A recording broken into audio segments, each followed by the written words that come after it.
Atenção, estudantes que se inscreveram para o Enem. Já é possível conferir o local das provas que serão aplicadas nos dias 5 e 6 de novembro. Os cartões de confirmação estão disponíveis no aplicativo e no site do Enem. Para saber onde fará a prova, o candidato deve acessar o site, inserir o número do CPF e a senha cadastrada no sistema. Em Manaus, os portões fecham às 11 da manhã e o exame começa às 11h30. Vale lembrar que o participante deve levar no dia da prova documento de identificação com foto e caneta preta de material transparente. Os focos de queimadas no Amazonas reduziram 15% em relação ao ano passado, mas o número de registros ainda é considerado alto. Municípios do sul do estado foram os que tiveram o maior número de casos. E mesmo distante, a fumaça dessas queimadas chegaram a comprometer a qualidade do ar em Manaus. Entre 1º de janeiro ao dia 25 de outubro, foram registrados mais de 13 mil focos de queimadas no Amazonas. A quantidade ainda é grande, mas em comparação com 2015, houve queda de 15,5%. As ocorrências de fogo espontâneo são raríssimos. Sempre é a ação do homem, que é o produtor que tem uma dificuldade enorme no preparo do solo, tem aqueles que fazem de forma deliberada para a conversão imediata da retirada da floresta para abrir alguma área de campo ou de pasto. O pico das queimadas foi registrado entre agosto e setembro. Foram mais de 6 mil focos. A região sul do estado e a área metropolitana de Manaus foram as que mais queimaram. 73% dos focos de queimadas registrados esse ano ficaram concentrados em 12 municípios, principalmente na região sul do estado. Lábrea foi o grande campeão com mais de 1.700 focos. Por isso, recebeu uma atenção especial do Corpo de Bombeiros. Onde nós formamos em torno de 150 brigadistas em parceria com a Secretaria de Meio Ambiente, nos municípios de Apuí, Manicoré, Lábrea e Humaitá. Diferente de 2015, esse ano a fumaça das queimadas não chegou a Manaus e a outras cidades do estado. Mesmo assim, o grupo de trabalho que monitora a qualidade do ar em Manaus registrou problemas causados pelos incêndios. E no período seco, ela fica comprometida alguns dias e algumas horas do dia por conta da soma das emissões veiculares, com termoelétrica, com indústria e com as queimadas. Mas isso não significa que ela persiste por vários dias. Alguns dias ao longo da estação seca, a qualidade do ar fica ruim em Manaus. A vazante nos rios da região chegou ao fim. Pelo menos isso é o que mostra o levantamento do Serviço Geológico do Brasil e o monitoramento do Porto de Manaus. Mesmo assim, alguns municípios como Humaitá só devem sentir o efeito da cheia em meados de janeiro de 2017. Já em Manaus, o pico da vazante ficou quase 2,5 metros mais alto que no ano passado. A vazante desse ano em muitos rios do estado foi bem severa. A última medição do Madeira em Humaitá mostra que ele está a 1,70 metros da seca histórica de 1969. E a previsão é de que ainda baixe um pouco mais até voltar a subir. O Madeira ainda está em pico de vazante, em Porto Velho ainda está em pico de vazante, então os municípios do Rio Madeira que estão no estado do Amazonas ainda vão ter que aguardar, ter um pouco mais de paciência, porque até que os níveis cheguem em situações de navegabilidade, situação normal, ainda vai demorar mais um pouco, ainda lá para janeiro só.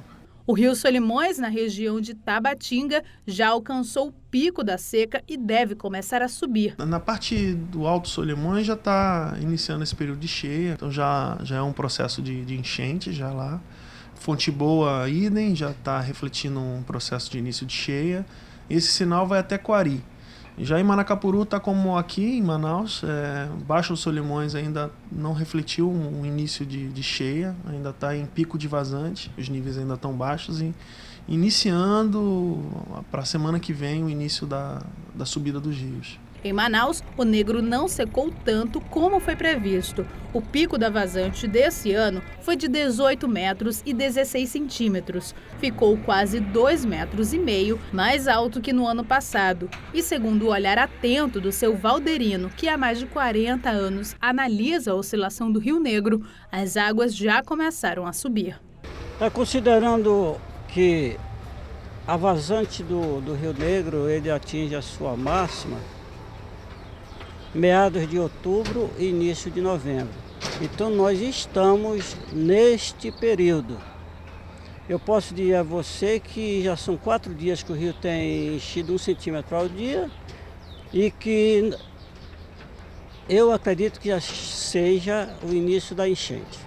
A vazante já acabou. E se depender do clima, os rios vão continuar subindo em todo o estado, correndo o risco de termos um 2017 com muitas chuvas e também uma grande cheia. Nós ainda vamos padecer aí um pouquinho, umas 2, 3 semanas com chuvas dentro da normalidade, mas com menor número de dias chuvosos, né? E, portanto, com as temperaturas ainda um pouco mais elevadas, mas a tendência é o retorno à normalidade. Tem, inclusive, uma expectativa de laninha, é o que traz chuvas para a região. E quando ele vem na estação chuvosa, né, os volumes aí são mais significativos. E seria importante que ele viesse com alguma intensidade, até para recuperar a condição hídrica, que na região ela está bastante deficitária, né?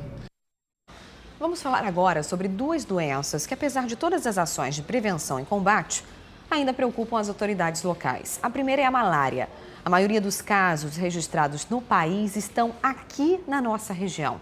E a segunda é a dengue, que duplicou o número de casos só neste ano. De acordo com especialistas, o clima é um dos responsáveis pelo alto índice de incidência dessas doenças. Verão, outono, inverno, primavera. Várias cidades brasileiras mudam de paisagem ao longo do ano. Não é o nosso caso. Diferente do restante do país, Manaus tem apenas 2 estações no ano, a seca e a chuvosa. E cada período favorece determinados tipos de doenças. Quem mora aqui tem que ficar de olho. Ainda estamos na estação seca, época de redobrar os cuidados contra infecções por água e alimentos contaminados. E também é quando aumentam os casos de uma doença muito característica da região, a malária. Dos casos registrados no Brasil, 90% estão na região norte. Desses, 50% estão no Amazonas. Manaus e São Gabriel da Cachoeira são os municípios que mais preocupam as autoridades. Segundo a Fundação de Vigilância em Saúde, a capital teve 6.874 casos registrados de janeiro a agosto, bem mais do que no mesmo período do ano passado. A gente observou aí um número importante de locais com invasão, e isso favoreceu a transmissão da doença, uma vez que o vetor estava presente nessas localidades. No ramal do Brasileirinho, Zona Leste, às 5 da tarde, é hora de fechar as janelas. Mesmo assim, é difícil fugir do mosquito da malária. A casa da gente não tem segurança, que é de madeira, né? E aí entra pelas brechas, e aí eles, para onde vão, ferram a gente, né? E aí a gente adoece, né? Quem já pegou malária aqui na sua casa? Eu, meu esposo. Quantas vezes a senhora pegou já? Eu já peguei bem umas 30, quase 30 vezes. 30 vezes? 30 vezes. É ruim pegar malária? Uhum. O que sente? Dor de cabeça, eu fico tremendo tanto, aí dor de braço, dor de todo o corpo. A área recebe visitas constantes de equipes de saúde. O problema é quando os moradores precisam ir ao médico. As péssimas condições do ramal fazem os carros quebrarem. Para levar alguém doente, de repente? Não, aqui é a maior dificuldade do mundo. A gente tem que fazer da fraqueza a força para chegar até fora com uma pessoa quando adoece. Logo, logo chega o período chuvoso e o alvo das campanhas passa a ser o Aedes aegypti, mosquito transmissor da dengue, chikungunya, zika e febre amarela. Quem mora em Manaus já sabe, tem que ficar atento aos criadouros do inseto. Agora, junto com as chuvas, também chegam as doenças respiratórias, gripes, resfriados, tuberculoses e ainda as meningites. As pessoas têm uma tendência nesse período a permanecerem mais tempo confinadas, mais próximas umas das outras, e uma pessoa que esteja com uma virose respiratória, qualquer uma dessas doenças, e que elimina o agente causador através da fala, da tosse, do espirro, qualquer pessoa que esteja num raio de 1 metro, dessa pessoa está vulnerável a entrar nessa cadeia de transmissão e adoecer. Cidade tropical, doenças tropicais. Para se prevenir, os médicos indicam boa noite de sono, alimentação saudável e a prática de esportes. A boa notícia é que Manaus também tem esses remédios em abundância.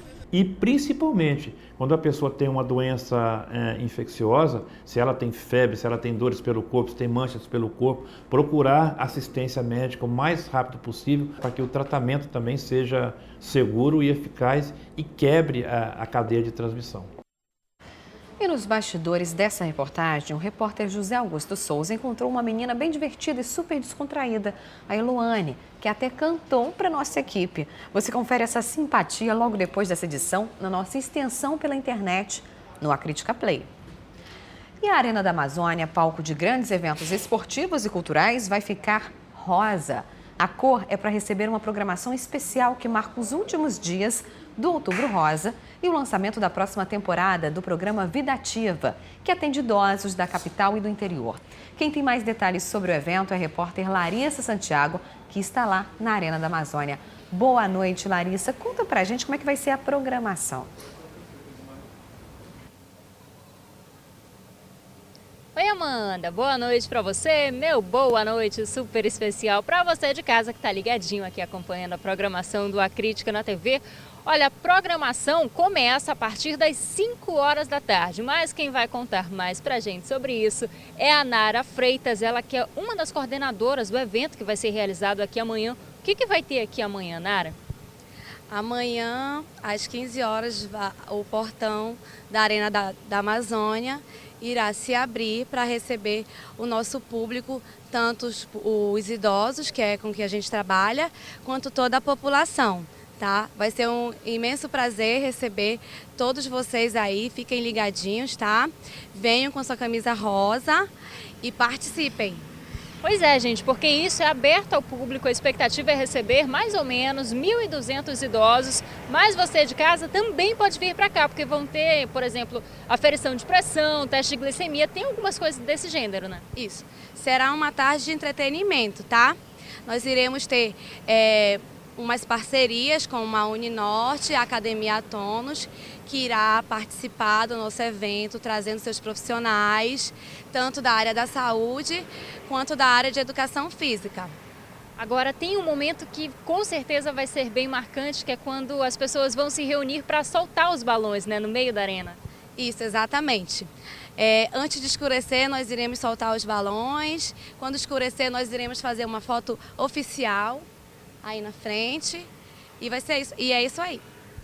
Obrigada pelas informações. Então, gente, está todo mundo convidado, aferição de pressão, teste de glicemia, vai ter aula de zumba, bike tour, pode vir, está todo mundo convidado, é gratuito. Amanda, você também está convidada, viu? Volto com você no estúdio, uma ótima noite. Obrigada, Larissa. Pena que vai ser no horário aqui da nossa edição da Acrítica na TV, mas com certeza as equipes vão estar acompanhando e você aí de casa pode dar um pulinho por lá. Obrigada pelas informações, uma boa noite para você, Larissa. E o Peladão Brahma deste ano está na 4ª rodada e já vem quebrando recordes. No futebol feminino, a equipe do 3B goleou a Fundação Sol Nascente por 25-0, gente. E até o momento vai deixando o nome do time registrado na história da competição. E esse é apenas um dos muitos recordes que o campeonato vem registrando desde 1972. E a gente vai conferir agora um pouco mais dessa história na reportagem da Tamires Claire e do Tarcísio Éden. O maior campeonato de peladas do mundo já está na 44ª edição. E nesse tempo, o que não faltam são histórias para contar. Como o início do concurso de Rainha do Peladão, por exemplo. Você sabe da onde veio a ideia? O Kid Marral, coordenador do concurso, conta pra gente. Essa inovação surgiu 2 anos depois que ele havia criado o Peladão Futebol, porque o seu Humberto ele imaginou juntar as coisas, a cerveja, né, que o pessoal gostava de tomar uma cerveja, o futebol e a beleza da mulher amazonense. Então passou a ser, desde 73, uma obrigação ter a rainha no concurso do Peladão. E o que é mais interessante é que se tornou uma coisa tão agradável que as equipes já têm bancos e bancos de candidatas pré-selecionadas para inscrever no ano seguinte. E o Aldemar, coordenador técnico do Peladão há 17 anos, também se lembra de muitos eventos importantes do campeonato, como o último jogo no antigo estádio Vivaldo Lima, que atraiu mais de 42 mil pessoas.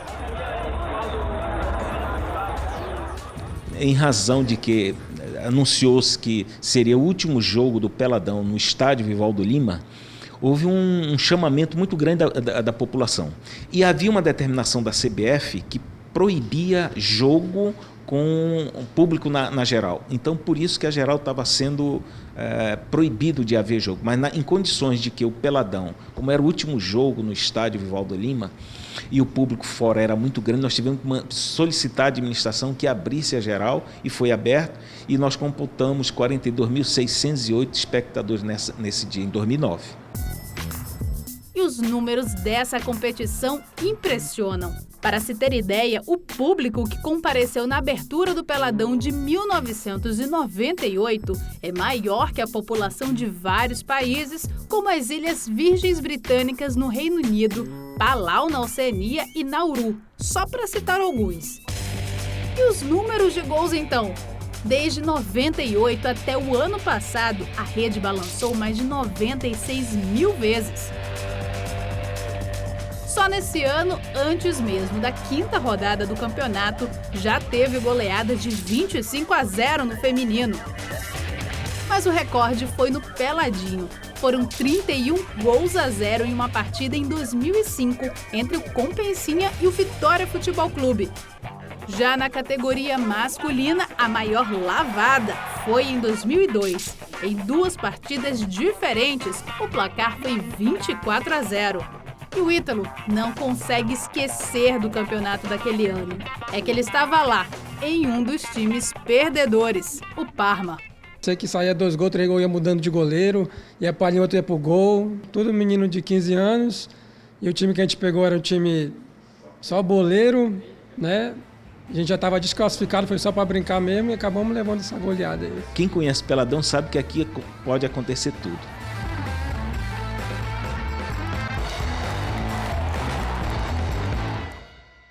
E pode acontecer tudo mesmo, é só ficar ligadinho. E no próximo bloco, ligação interurbana para telefone fixo fica mais barata em 13 cidades do Amazonas. E para quem gosta de uma alimentação saudável, que tal experimentar frutas pouco convencionais aqui da região? Tá curioso? Daqui a pouquinho você vai conhecer um pouco mais sobre esse tipo de alimento. O A Crítica na TV volta já.